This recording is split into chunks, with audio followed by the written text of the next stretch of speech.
Hello बच्चों, स्वागत है आप सभी का पांडेज एकेडमी में। हम लोग chapter 1 accounting for partnership firm fundamentals कर रहे हैं। इस चैप्टर से आज के इस क्लास में हम लोग प्रैक्टिकल क्वेश्चन नंबर 11 करेंगे। इस क्वेश्चन को करने के बाद आप लोगों को पार्टनर्स के लोन पे जो इंटरेस्ट पे हो रहा है, अगर वो इंटरेस्ट इंस्टॉलमेंट में पे हो तो उसका कैलकुलेशन कैसे होगा, उसको हम लोग जनरल एंट्री में रिकॉर्ड कैसे करेंगे, ये सब चीज सीखने को मिलेगा।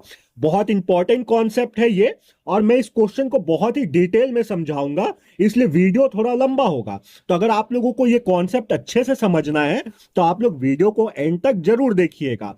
तो चलिए बिना देरी किए आज का अपना ये क्लास स्टार्ट करते हैं।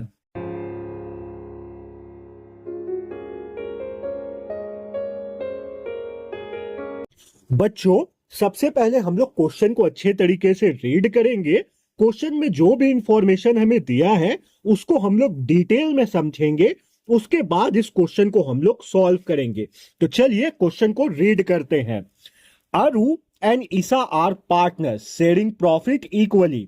अरु और ईसा दो पार्टनर्स हैं बिजनेस में, और जो भी उस बिजनेस में प्रॉफिट होता है उनको ये इक्वली बांट लेते हैं। Isa had given loan of ₹4 lakh to the firm on 1 October 2023। Isa जो है वो 4 लाख रुपए का लोन देती है फर्म को 1 अक्टूबर 2023 को, and it was agreed that interest will be paid at the rate 9% P.A। इस P.A का मतलब हुआ बच्चों पर एनम। तो ये एग्री किया गया दोनों पार्टनर्स के द्वारा कि ईसा के लोन पे उसे जो इंटरेस्ट मिलेगा वो 9% प्रति एनम के हिसाब से मिलेगा। Interest on Isa's loan up to February 2024 was paid by check on 2 March 2024। अब ईसा के लोन पे जो इंटरेस्ट बन रहा है 1 अक्टूबर 2023 से फरवरी 2024 तक के लिए, उसको 2 मार्च को चेक के द्वारा पे कर दिया गया है। And balance was yet to be paid. अब बैलेंस क्या है इंटरेस्ट का, तो देखिए इस जो फर्म है इसका क्लोजिंग डेट जो है वो 31 मार्च 2024 होगा। ठीक है, यहां पे दिया भी हुआ है 31 मार्च 2024 ईयर एंडेड। तो हम लोग क्या किए हैं, 1 अक्टूबर 2023 से फरवरी 2024 तक के लिए ही इंटरेस्ट पे किए हैं। तो मार्च का इंटरेस्ट जो है वो पे करना बचा है। अगर वो पे नहीं भी होता है तो उसको ड्यू करना बचा हुआ है, ड्यू का एंट्री होता है वो बचा हुआ है। तो बोलता है कि 2 मार्च 2024 को फरवरी तक का इंटरेस्ट पेमेंट हो गया, और जो बैलेंस है मार्च वाला इंटरेस्ट वो अभी तक पे नहीं किया गया है। पास necessary general entries for interest on loan for the year ended 31 मार्च 2024। हम लोगों को जनरल एंट्री पास करना है सिर्फ इंटरेस्ट ऑन लोन के लिए, और जो साल 31 मार्च 2024 को खत्म हो रहा है उस साल के लिए हमें यह जनरल एंट्री बनाना है। बच्चों, सॉल्यूशन बनाते वक्त सबसे पहले हम लोग वर्किंग नोट बनाएंगे, क्योंकि इंटरेस्ट ऑन लोन के लिए जनरल एंट्री बनाना है तो हमें इंटरेस्ट ऑन लोन का अमाउंट चाहिए होगा। ईसा को कितना इंटरेस्ट मिल रहा है उसके लोन पे 1 अक्टूबर से फरवरी 2024 तक के लिए और मार्च के लिए ये हमें फाइंड करना होगा। उसके बाद हम लोग जनरल एंट्री बना सकते हैं। तो सबसे पहले हम लोग वर्किंग नोट बनाएंगे। तो ईसा का लोन 4 लाख का था और रेट ऑफ इंटरेस्ट 9% का था। चलिए अब हम लोग जनरल एंट्री से पहले वर्किंग बनाते हैं। वर्किंग नोट्स हम लोग हेडिंग देंगे, उसके नीचे हम लोग लिखेंगे calculation of interest on Isa's loan. उसके बाद यहां पे 2 बार इंटरेस्ट का कैलकुलेशन होगा, तो दोनों डेट को हम लोग दे लेंगे, 1 अक्टूबर 2023 टू 29 फरवरी 2024। इस समय के लिए ईसा के लोन पे कितना इंटरेस्ट बनेगा हम लोग ये निकालेंगे। तो ईसा 4 लाख रुपए का लोन दी थी, तो 4 लाख इनटू इंटरेस्ट जो मिल रहा था उसका रेट था 9% का, तो 9/100, और 1 अक्टूबर 2023 से 29 फरवरी 2024 तक 5 मंथ्स का टाइम होता है, तो 5/12।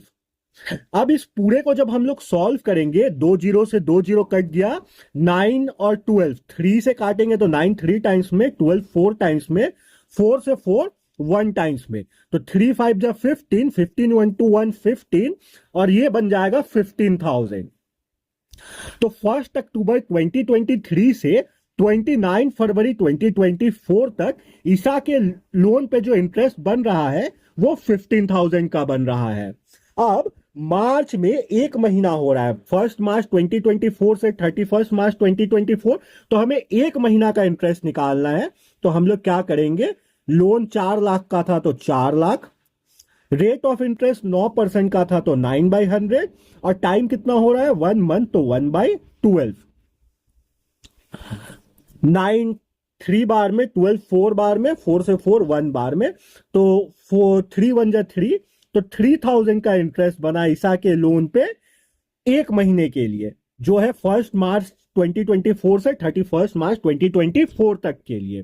तो देखो इंस्टॉलमेंट्स में इंटरेस्ट हम लोग कैलकुलेट कर लिए। फर्स्ट इंस्टॉलमेंट कब का था, 1 अक्टूबर 2023 से 29 फरवरी 2024 तक के लिए, जिसमें ईसा के लोन पे उसे 15,000 का इंटरेस्ट मिलेगा।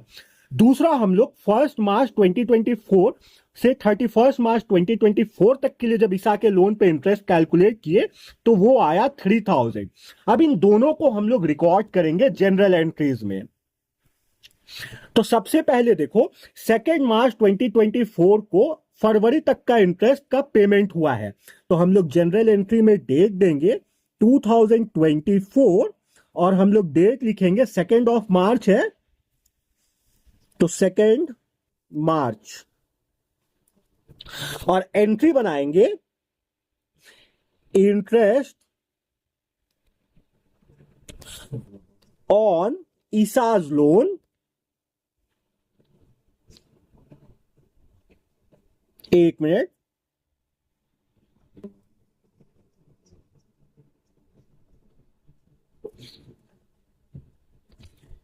ईसाज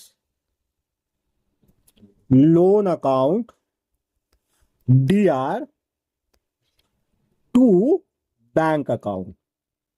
पेमेंट हुआ है इसलिए यहां पे हम लोग बैंक अकाउंट का यूज करेंगे।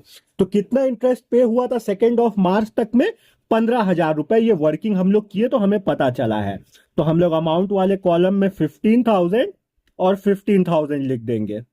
देखिए ये 15,000 हम लोग यहां नहीं लिख के, डेबिट यहां पे खत्म हो रहा है तो यहां लिखेंगे।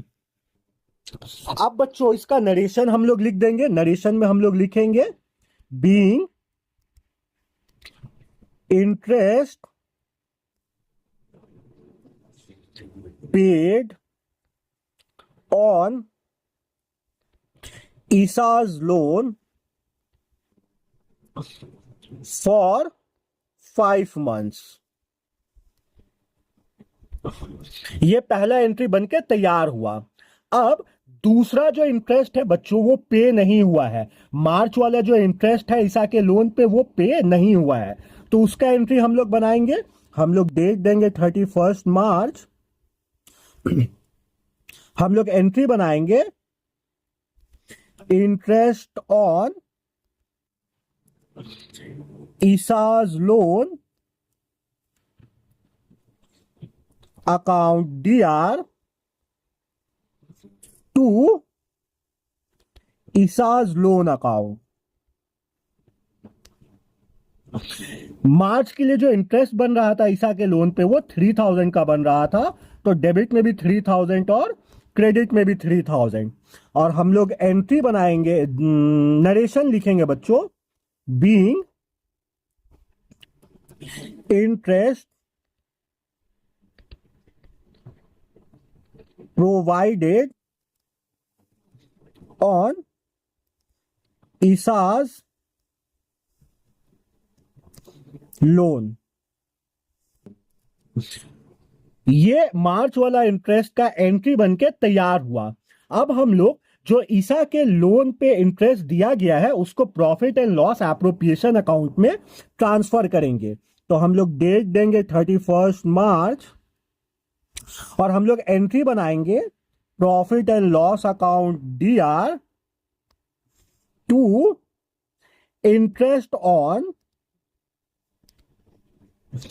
ईसाज loan.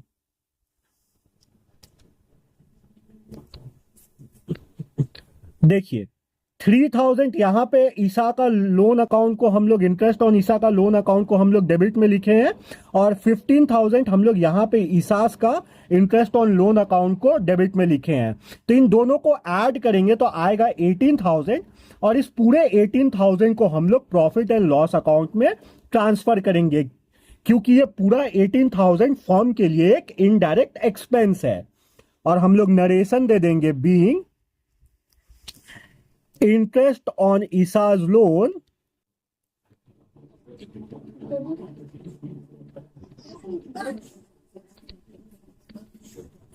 transfer to Isa's profit and loss account. Profit and loss account. तो बच्चों, ये हमारे पास प्रैक्टिकल क्वेश्चन नंबर 11 का पूरा सॉल्यूशन है। मैंने बहुत डिटेल में आप लोगों को ये सॉल्यूशन समझाया है। उम्मीद करता हूं कि आप लोगों को समझ में आया होगा। एक कमेंट करके जरूर बताइएगा कि वीडियो आप लोगों को कैसा लगा, सॉल्यूशन आप लोगों को अच्छे से समझ में आया या नहीं आया। मिलते हैं बच्चों अपने नेक्स्ट वीडियो में, जब तक आप लोग अपना ख्याल रखिए।